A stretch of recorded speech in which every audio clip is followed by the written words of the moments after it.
চলমান বিশ্ব রাজনীতিতে অন্যতম প্রভাবশালী শক্তি হিসেবে আবির্ভূত হয়েছে এক দেশ, যুক্তরাষ্ট্র বা ইরান নয়।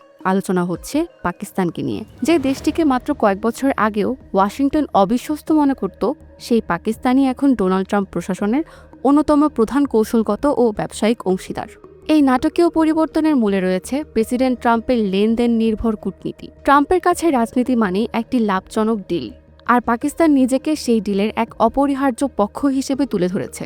এই নতুন সম্পর্কের প্রধান স্তম্ভ হল খনিজ নিরাপত্তা।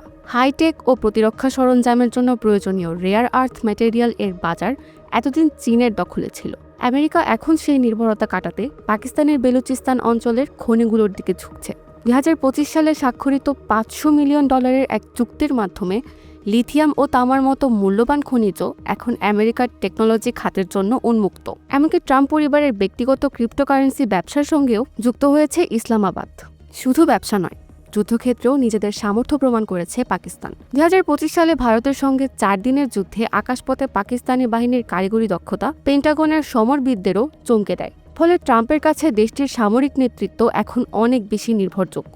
বর্তমানে ইরান ও ট্রাম্পের মধ্যে চলমান সংঘাত থামাতেও প্রধান সেতুবন্ধন হিসেবে কাজ করছে পাকিস্তান। একদিকে সৌদি আরব ও চীনের সঙ্গে ঘনিষ্ঠতা, অন্যদিকে ইরানের সঙ্গে ভৌগোলিক সখ্যতা। এই দ্বৈত অবস্থানকে কাজে লাগিয়ে ইসলামাবাদ এখন মধ্যপ্রাচ্যের বড় মধ্যস্থতাকারী। একদিকে চীনের দীর্ঘমেয়াদী বিনিয়োগ, অন্যদিকে আমেরিকার সঙ্গে তাৎক্ষণিক লেনদেনের ভারসাম্য রক্ষা করে পাকিস্তান মূলত নিজের দর কষাকষির ক্ষমতা বাড়িয়েছে। সম্পর্কের এই নতুন সমীকরণ দক্ষিণ এশিয়ায় ভারতের একচ্ছত্র আধিপত্যকেও বড় চ্যালেঞ্জের মুখে ফেলেছে। পিসমেকার হোক বা ডিল মেকার। 2026 সালের এই ভূরাজনৈতিক দাবার বোর্ডে পাকিস্তান যে এক খেলোয়াড় হিসেবে ফিরে এসেছে তা নিয়ে কোনো সন্দেহ নেই। চলমান যুদ্ধের প্রেক্ষাপটে ইসলামাবাদ ও ওয়াশিংটনের এই বন্ধুত্বই হয়তো আগামী দশকের বিশ্ব রাজনীতির গতিপথ নির্ধারণ করবে।